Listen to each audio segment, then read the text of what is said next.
xuân thiên cung kỳ bái đào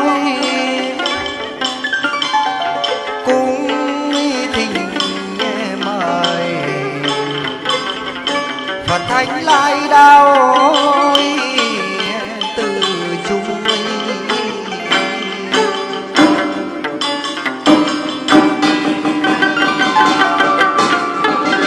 việc mở thung dung ngày lành việc mở thung dung tam tòa tiên thanh công đồng trưng giang đàn duyên thiên thiên cung thỉnh mời đệ nhất thiên thiên tặng phong chê thăm xe loan giá ngược về A Di Đà Phật thiên can hải cạn đô nhiên vinh hương đa du từ khẩu lượng vô ương hỏa nội đất thanh lương khí tâm kim cương nhất chu biến thập phương nam mô hương vân cái Bồ Tát Ma Tát nam mô hương vân cái Bồ Tát Ma Tát nam mô hương vân cái Bồ Tát Ma Tát xe loan thánh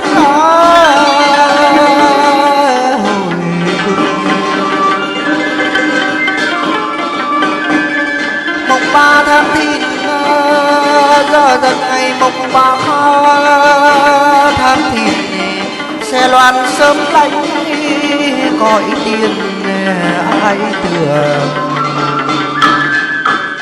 giới hương định hương tứ tuệ hương giải thoát di kiến hương quang minh vân đại viên pháp giới cung giảng thập phương vô lượng phật nhang tài nhiệt lô phân bảo định chung chiết đàn trầm dụ chân cam cung hương tiên liêu nhiễu liên mê động chư vị Bồ Tát hạ thiên cung thanh lương sơn la hán nào thủ nhân gian cung nam mô hương cung giảng Bồ Tát Ma Tát nam mô hương cung giảng Bồ Tát Ma Tát nam mô hương cung giảng Bồ Tát Ma Tát thanh phá hồi cung thương kẻ ngay lành rời còn thương kẻ ngay lành suy quan lão nghỉ nhỏ sinh tìm vào nhiều nỗi thấp cao thở than nhiều nỗi thấp cao đưa từ Nam tới Ba Đảo bể đông trần kim gian tướng cao đoan nghiêm vô đẳng luân bài trà hiển chuyển ngũ tu di hám mục trường thanh tứ đại hải quang trung hoa vận vô số hương hoa Bồ Tát trung dược vô biên tứ thập bát nguyện độ chúng sinh cửu phẩm hàm linh đăng vì ngàn nam mô thế giới đại từ đại bi cứu khổ cứu nạn linh cảm quan thế âm Bồ Tát Ma Tát xe loan thanh giá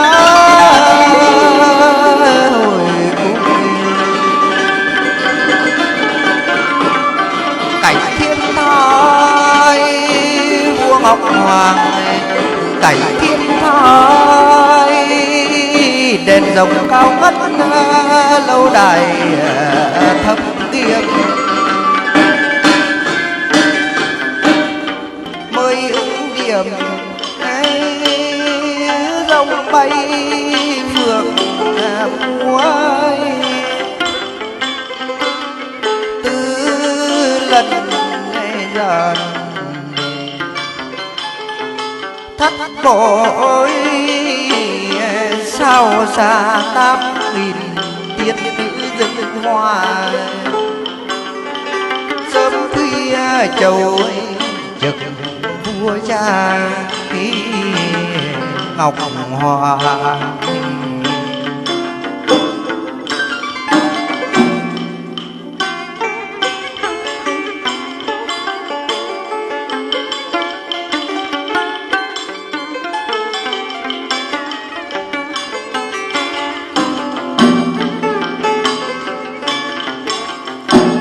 trong đèn vàng hương bay chậm sải ngoài thành đôi khói tỏa quy nga mây rồng năm thức phủ che thánh hoàng thái hậu tức thì thụ thai.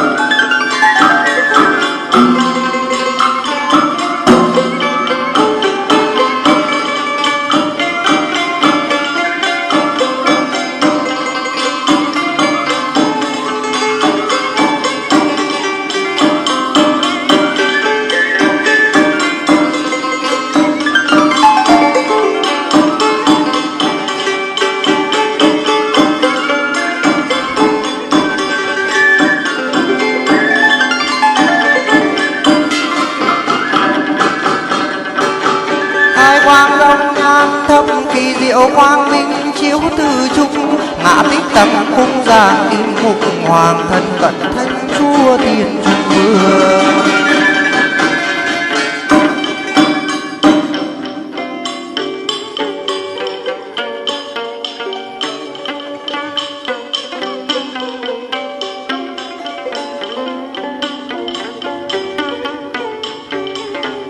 Trên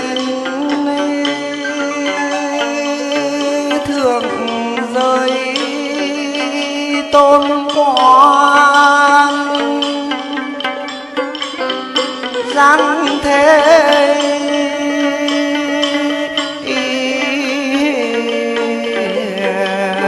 vầng sắc dài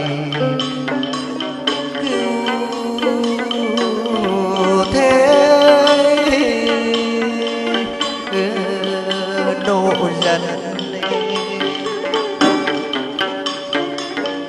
quý gia lâm liệt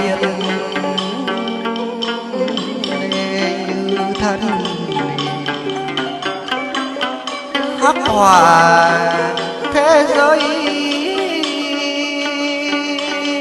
muôn dân đảo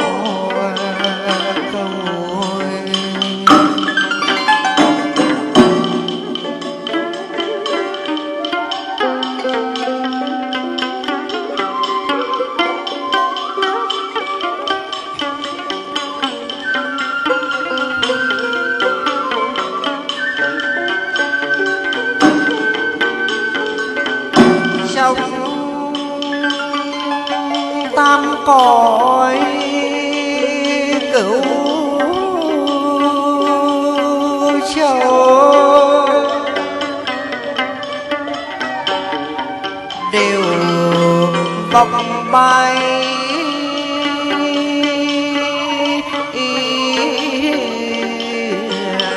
độ Việt Nam quốc thầy dân gian khâm thừa sắc lệnh vua ban số sinh cùng số tử liệt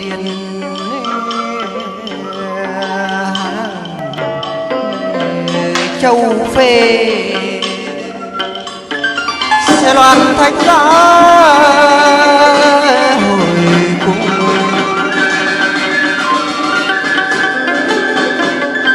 hoàng đế tinh quân cũng thỉnh mời hoàng đế tinh quân hiểu có ông đệ nhị thần đồng giáng sinh.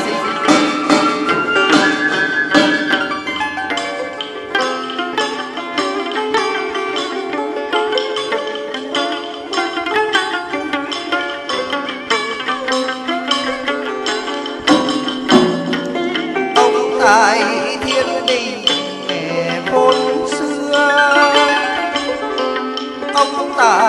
thiên ly đình, đêm ngày trầu trước đi ở trong lâu đài.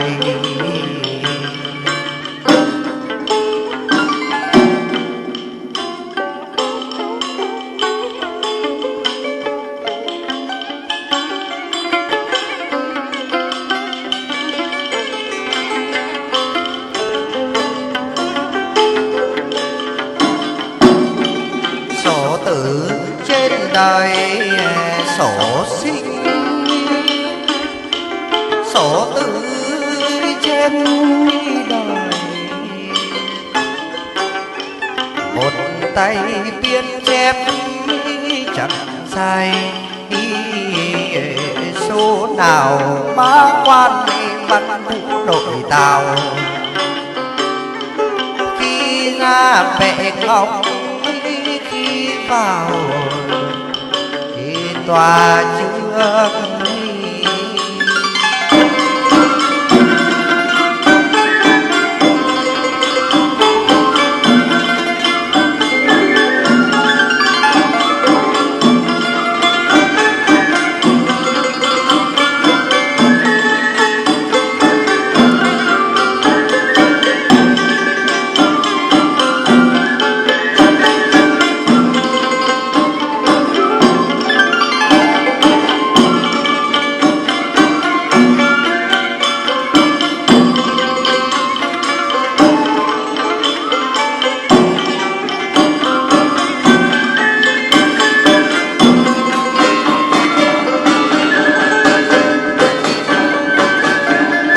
Truyền văn các quan ông lớn về, truyền văn các quan tả cơ hữu đội, lượng ban báo đàn quân thủy quân bộ đôi hàng.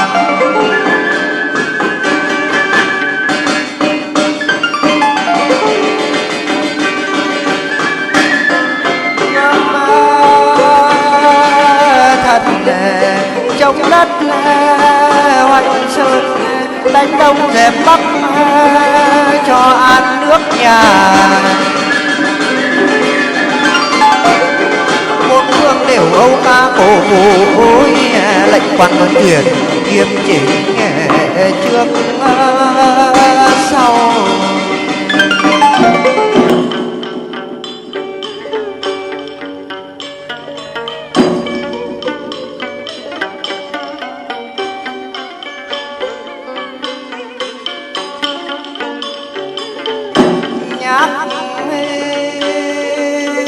Trông lên tòa giang sơn, bắt ngắt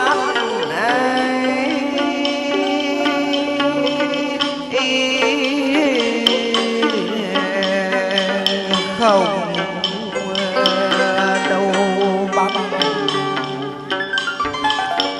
phố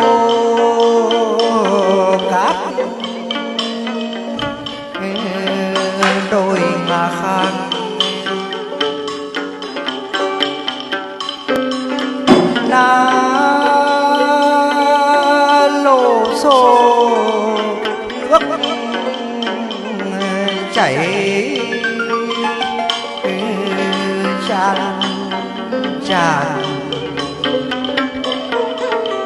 điều một thu có hoa điệu như mẹ.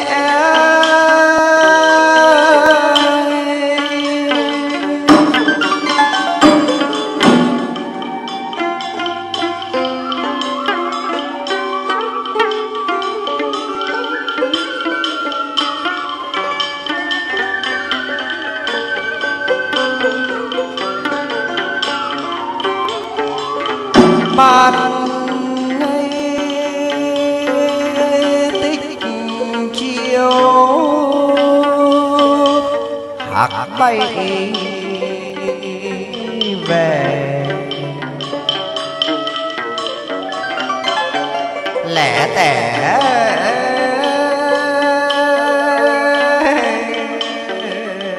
trên sườn non chim sẻ dịu dàng dưới khe tung tinh tựa từ đơn trên đỉnh thương tùng reo điểm trong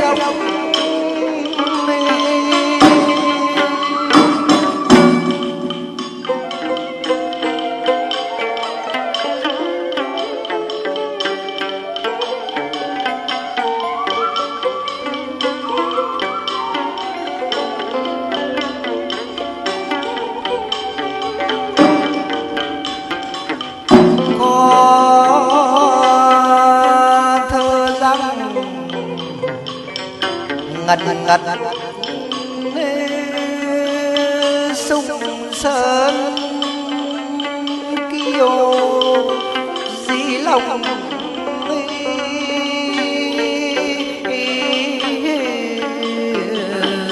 thanh thanh chi thủy chiều chân tâm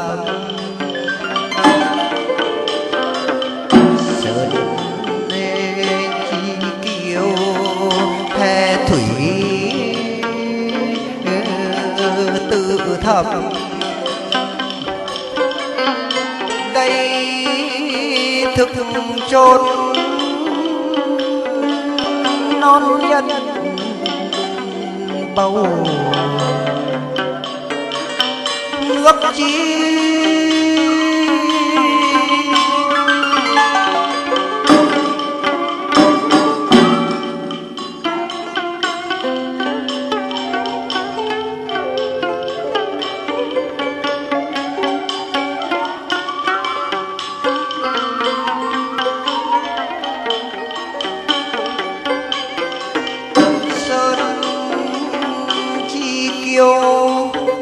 hè thâm thâm chỉ để thanh chỉ linh thanh nghe chỉ linh dân quý chỉ an nam thiên đệ nhất cảnh đền quan xe loan thanh đó hồi cung trịnh giang tân xanh ngân nai lang đôi vầng hồng soi đàn nam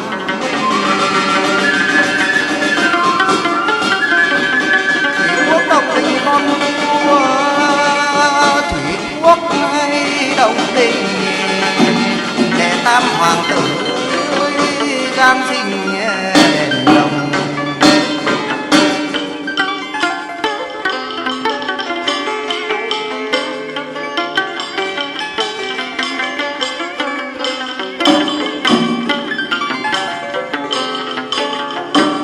đức gồm vẹn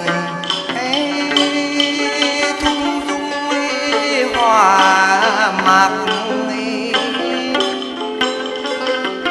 bẩm sinh thành từ chất dung nhan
sông rè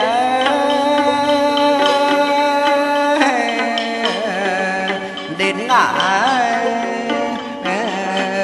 Ba Sông,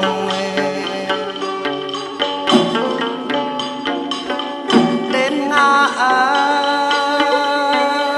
Ba Sông dậy chiêng kêu cờ phất trống rộn,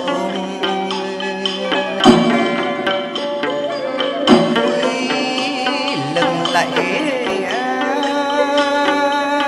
vàng lâm Tứ Hải.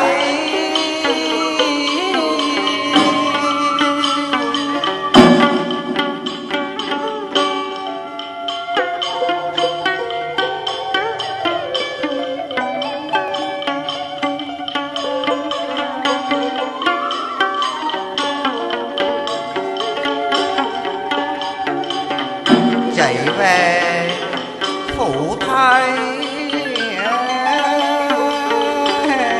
đến ngã Ba Chanh, đến ngã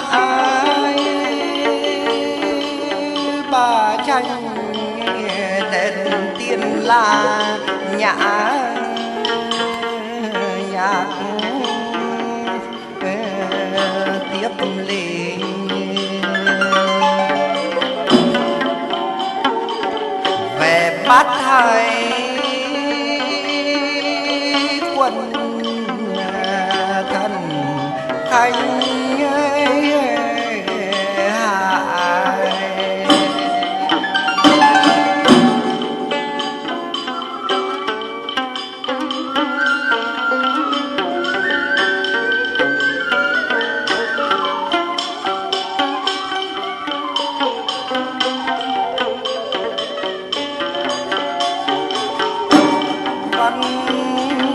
thân võ sĩ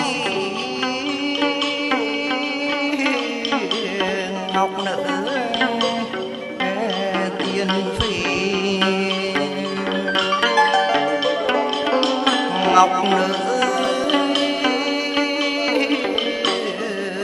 tiên phi đèn lạnh vàng phượng vũ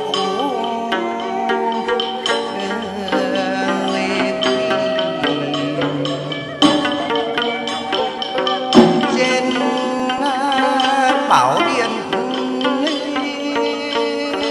Long Nhan chỉ xích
bàn dở sổ trong cầu.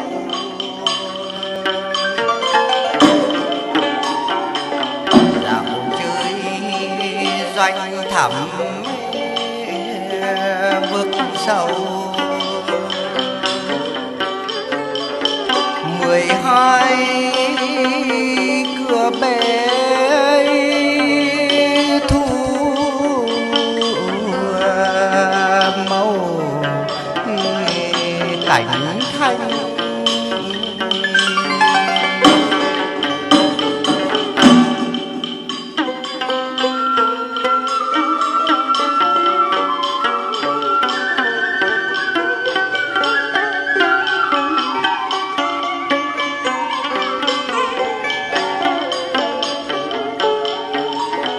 Trong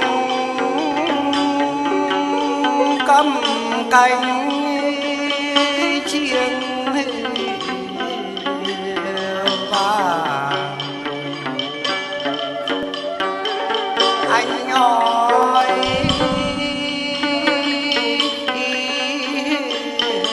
lốt xanh vàng chim nói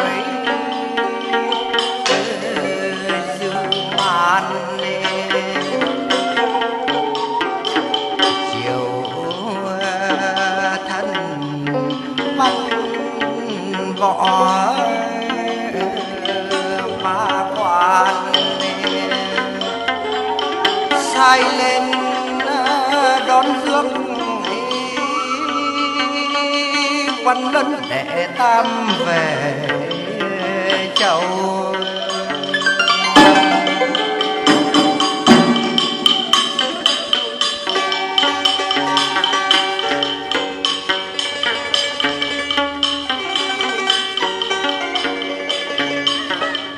Trải giang khê lên ngàn xuống biển lạnh giang từ quý địa tỏa danh la. Đền thờ quan tan tiết kiệu ngai vàng long môn ngô phục thạch bàn vẫn còn ghi.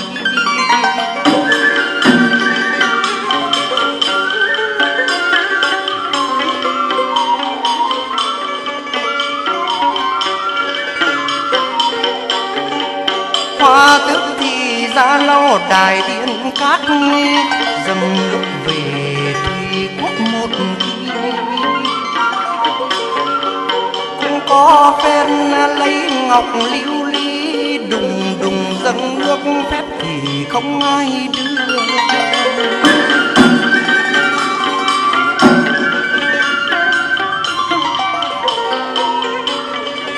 Khắp sông Thương sông Thao sông Cả trở ra về Đông Ngã Ba Chanh.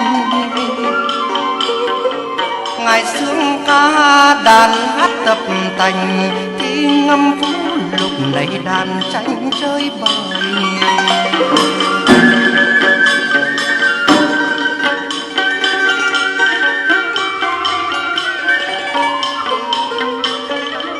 Có phen lại về nơi thủy phủ sóng cân đai mũ vào quỳ tông bắt 5-3 đồng tử đi theo hầu vào tấu vương phụ ra chầu đức mẫu.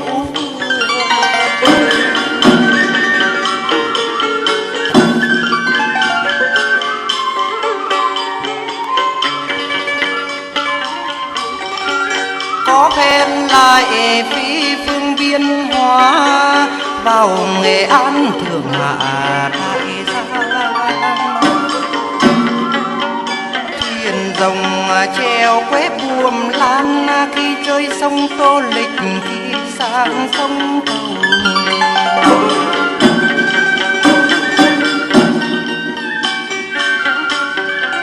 Có phen ngựa Nam Lâu Bắc Điện cho ra về tới huyện Thiên Tô. Dạo miền thác cái thác con khi chơi sông hát khi sang sông bờ.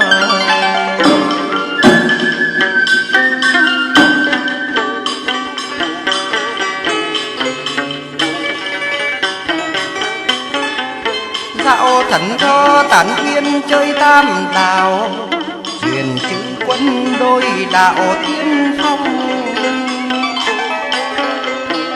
Chiêng kêu cờ bắt trống sung, bè sau thuyền trước giữa dòng ngài lênh đênh.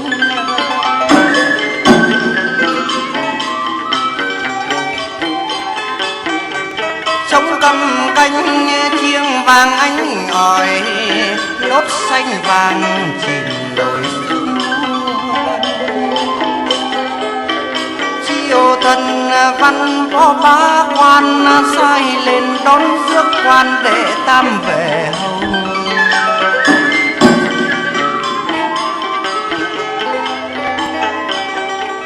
Trên các lầu thơ ngâm phú đọc, ngoài sân rồng ca chuốc trên thiên. Vua cha sáng ngự trước ngai vàng, phán đòi hoàng tử quan để tam vào châu.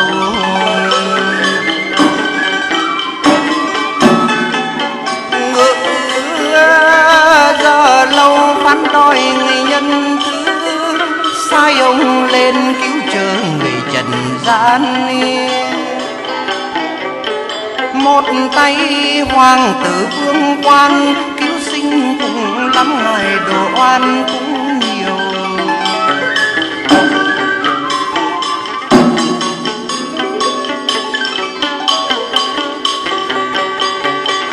Dày ông đã về chầu nhân đức,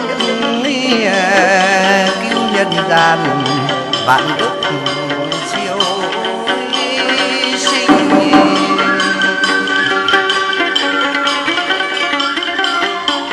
Dày ông về chốn thủy cung, quân phủ đệ tử Khang Ninh Thọ. Trường sẽ loan thánh giá hồi cung.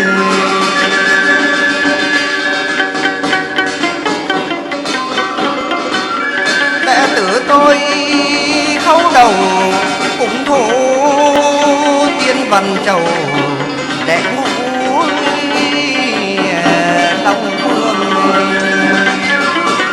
Chính trực quy cường tính ông, chính trực quy cường thần thông lục trí, ai đương ai tài.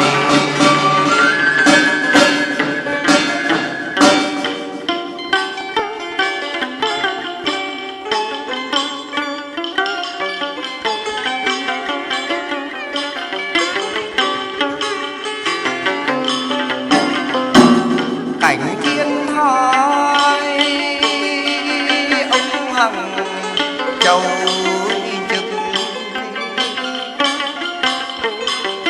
các bộ nàng dưỡng rước xưng hoa chồng tôi đặng trở ra về. Truyền quân dâng nước vi thủy để chán chán.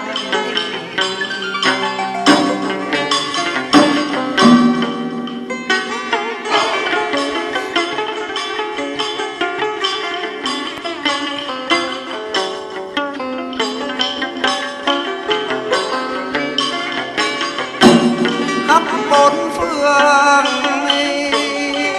đâu đâu lừng lẫy, khắp mọi miền đã gây thần vương cửa sông đâu đâu phụng thờ. Kiệt cùng lại nói đền thờ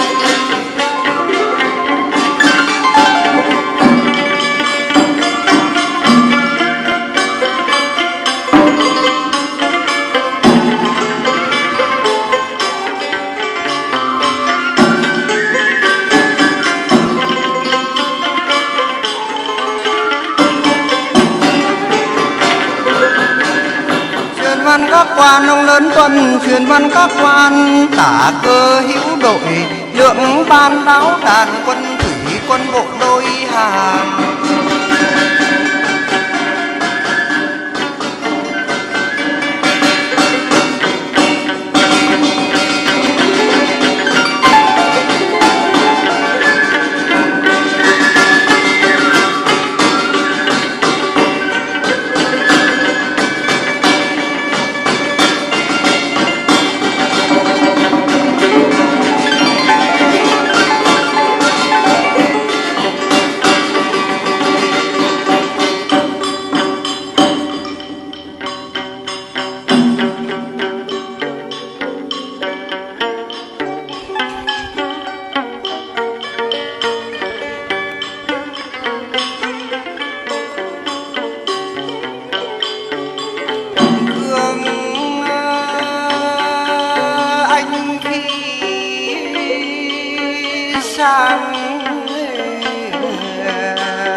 Non sông vinh quang thầy con cháu lạc hồng, muôn dân còn ghi nhớ khoan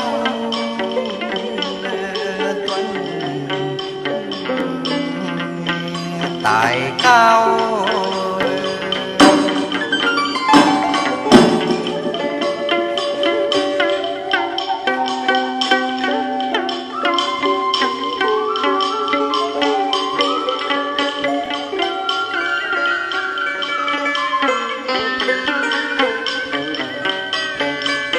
Đấng anh hào có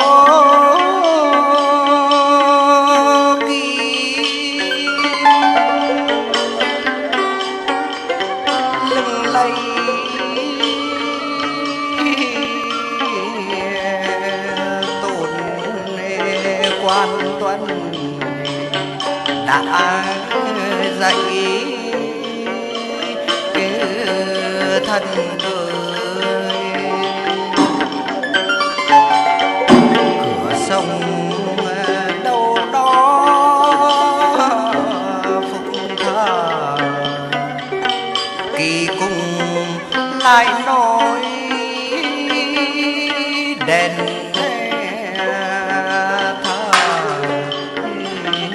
tuần tranh.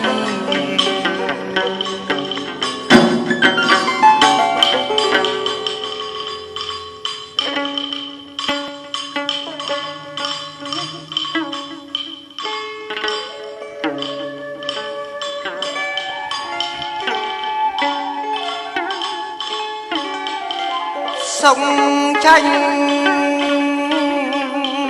ơi hỡi sông tranh,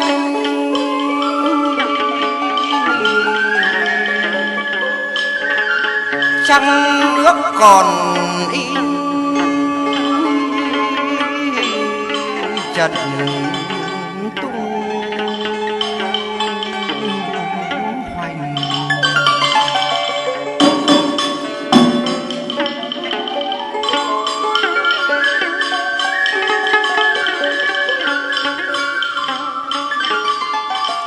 Lẫm liệt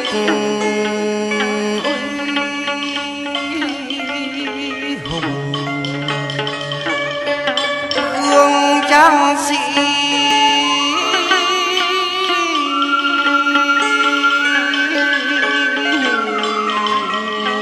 ngàn năm ghi đề dấu anh linh.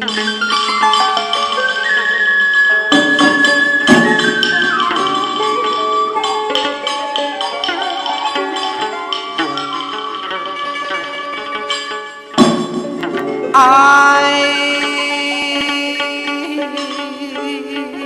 về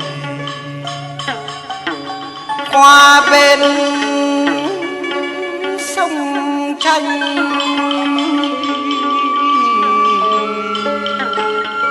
nhớ người trang sĩ tài danh tuyệt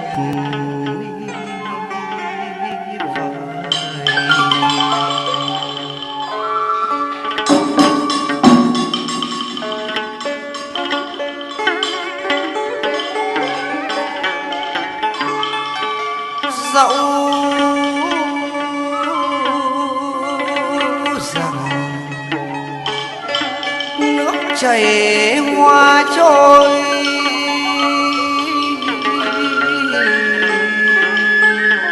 sông Tranh kia còn đó công người, còn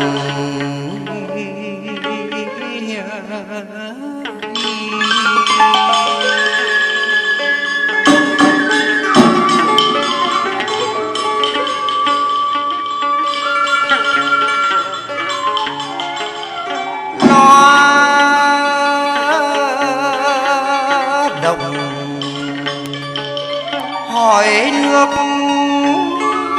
sông Tranh,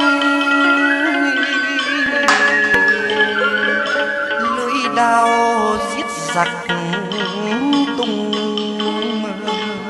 hoành là ai?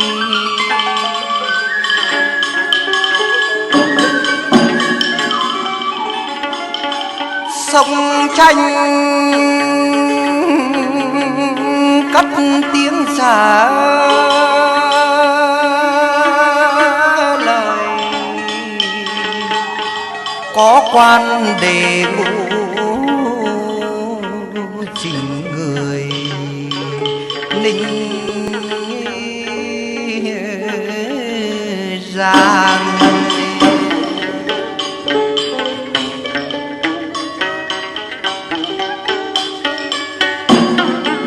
Trên bát ngát Long Châu hổ phục, dưới tam đầu quận khúc trầu lên.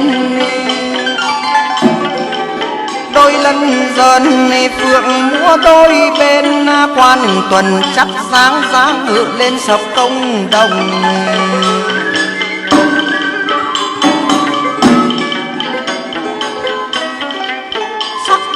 Phong kiếm chi tam giới, hay chấp tà sắc quý ngài trừ tính.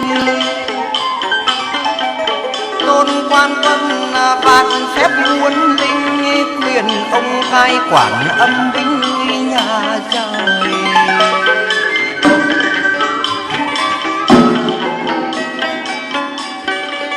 Ngự đồng chơi minh quyền bóng quý, nương nguy trời thủy khí đoan trang.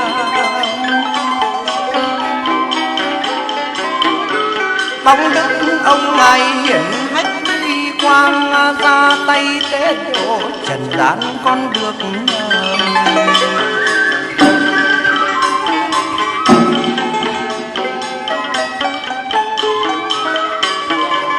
Dạo thần thơ tha uy hùng hổ, nâng uy trời cứu độ nhân sinh. Đùng đùng nổi trận phóng vân, ngự đồng ban dấu cứu dân quan trừ tài.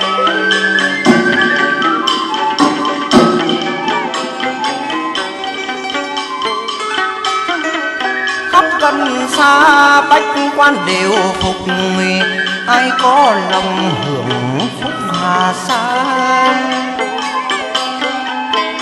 Dù ai bệnh hạn chưa qua, cầu quan đệ ngũ bệnh đã tan không.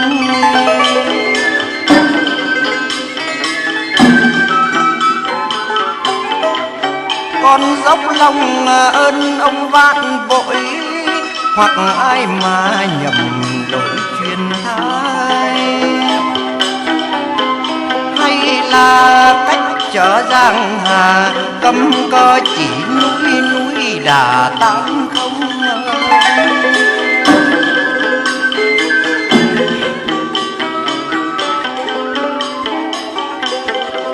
Tiếng nước danh tung hoành dũng lược, cánh non bồng nước nhược bồng lai.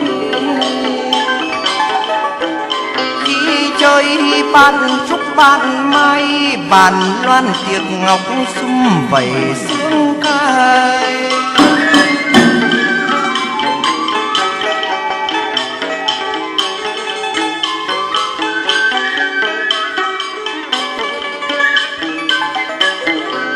Các bộ nàng ra tay bẻ quê, ông dạo chơi thành thị Hồ Tiên.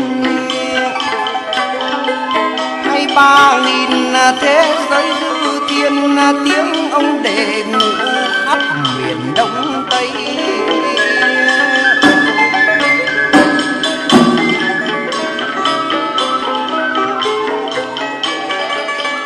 Can qua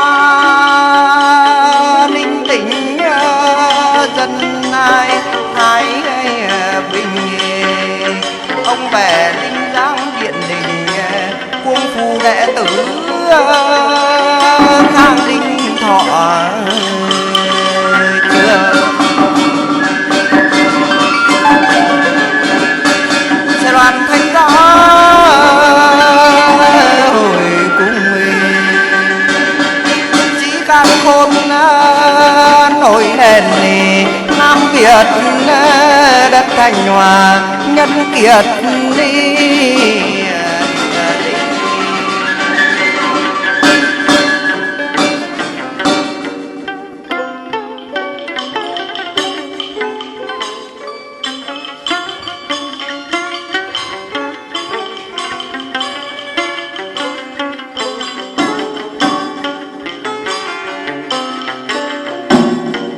Hoàng Diệu Giáng sinh có ông ấy,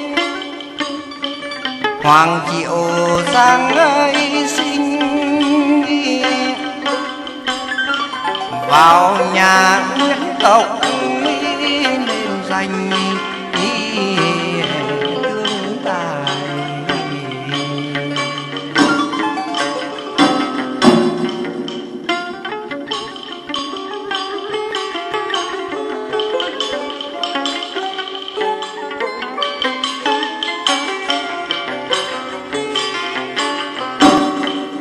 Con vua ấy thứ hai quan triều đường,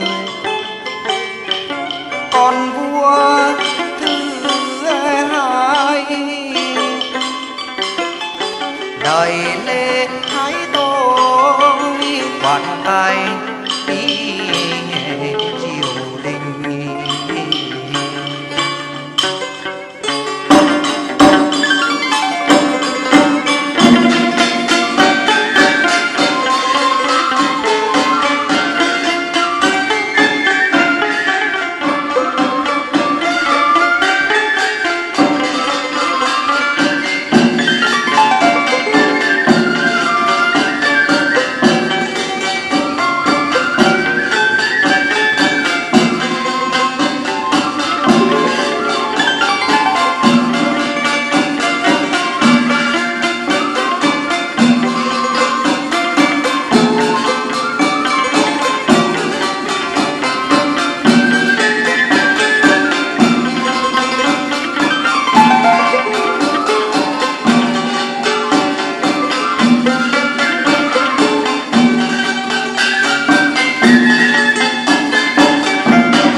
Quang minh chiếu từ trung ngã tích đằng cung giang kim mục hoàng thân cận thanh chúa tiền trung vương.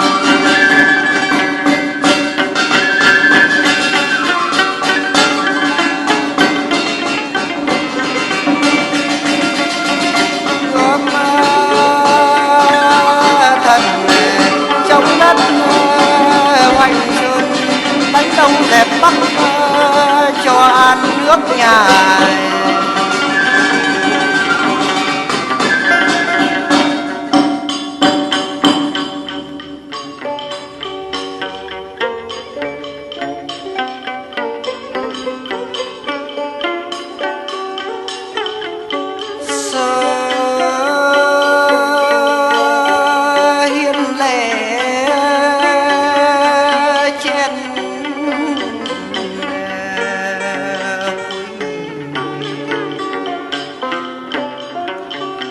Dâng tiến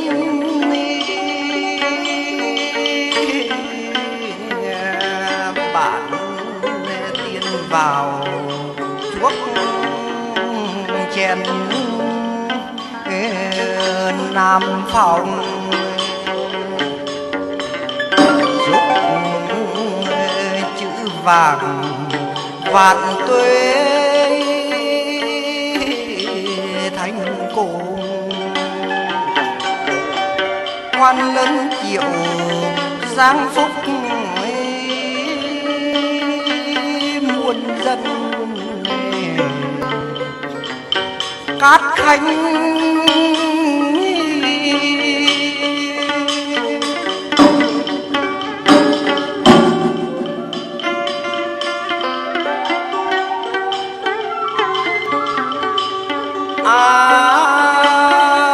hiền lệ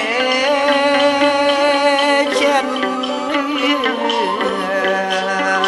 đào dâng tiền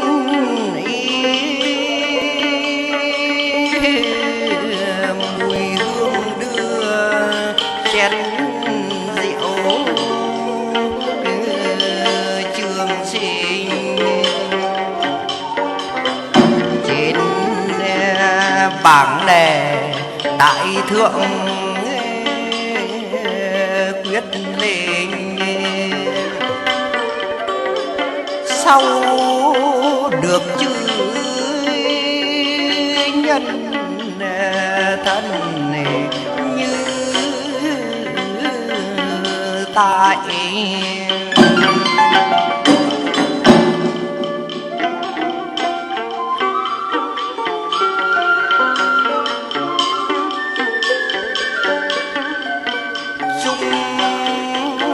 hiến lệ trên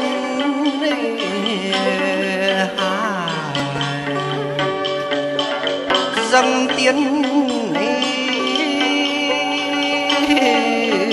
rượu đồ tô đạm trước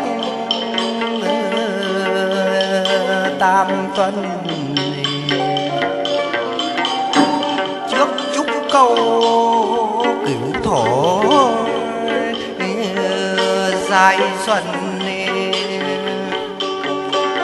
dân đâu đó tâm thành phục sự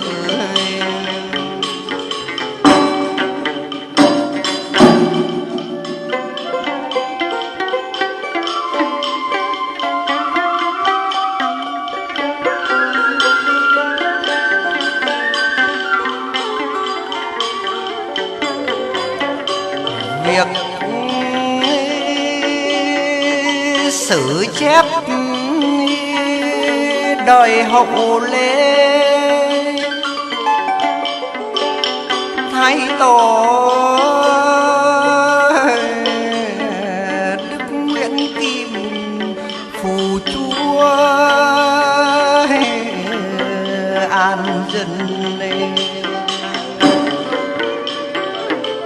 sinh quan lớn triệu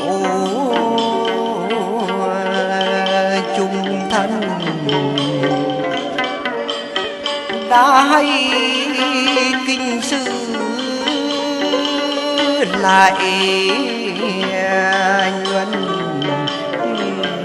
bình thư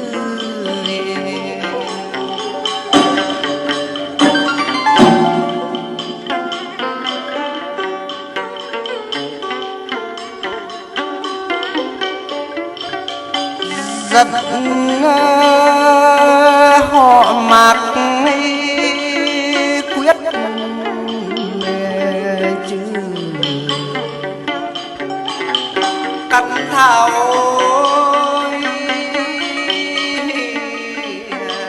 đấng trung thân giữ đạo cương thủy ra tay huấn luyện binh sĩ làm cho họ Mạc khiếp uy nhường tài.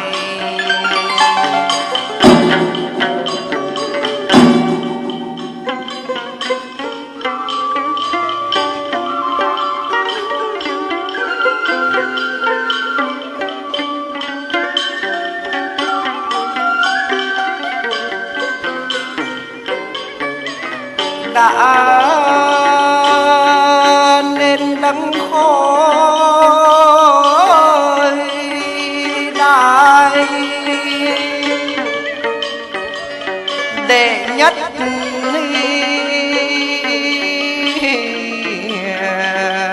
giải hoành sơn khởi vận hoàng đồ vàng chói chói nghìn thu công người ghi để đồ muôn đời sẽ loan thánh ta vui vẻ đơn rồng hôm mai ngày chơi phụ chính lầu hồng màu dài anh ra hồi cùng trên ngàn đăng văn tiên thanh thượng hàn đông buông tuần khoan sang đàn trước đây.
Khoan treo vào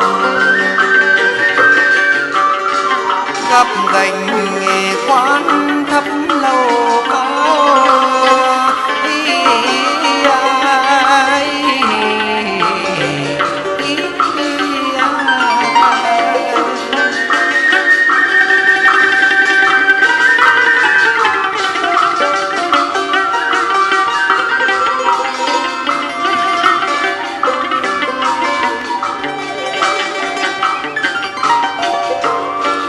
gấp gành quán thấp lâu cao ngày nương mây gió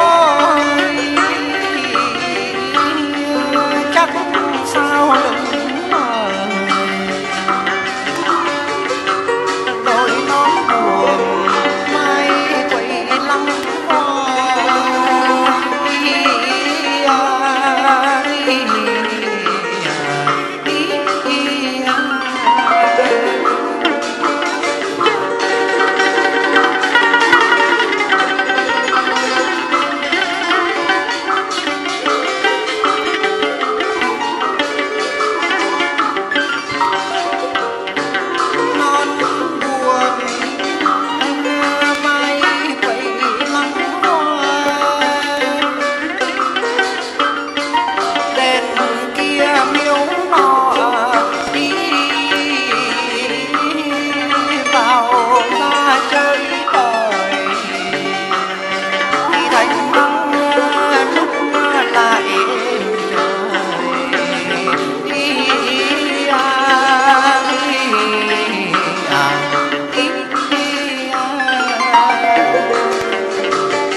thanh vắng lúc lại êm trời ngồi trên đỉnh núi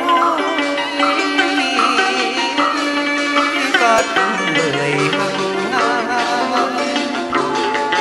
hăng tình thôi hát lại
trăm hoa đem về tiến mẫu cứu cho người trần đọc tiến này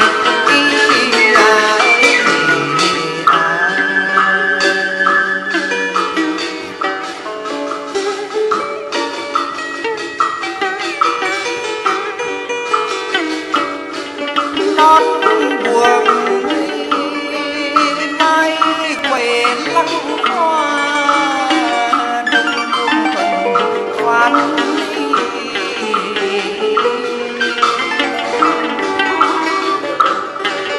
vào ra chơi bời thì thanh vắng lúc lại đến trời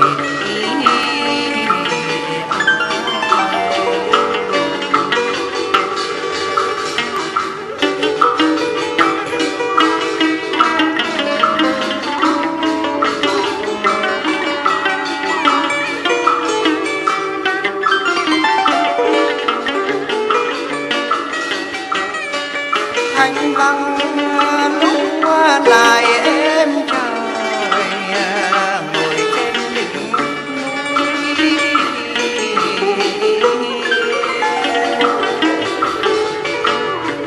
con đi người hăng hát thôi hát lại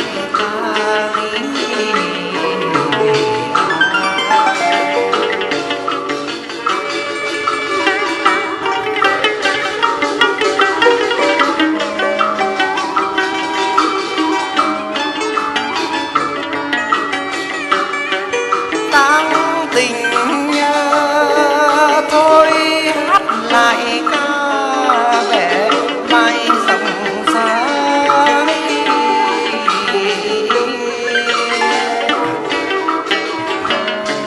phát ra tiếng cho phán tiếng kinh tiếng mắn nghe tỏ tường dòng sông khoan mà liễu lương liễu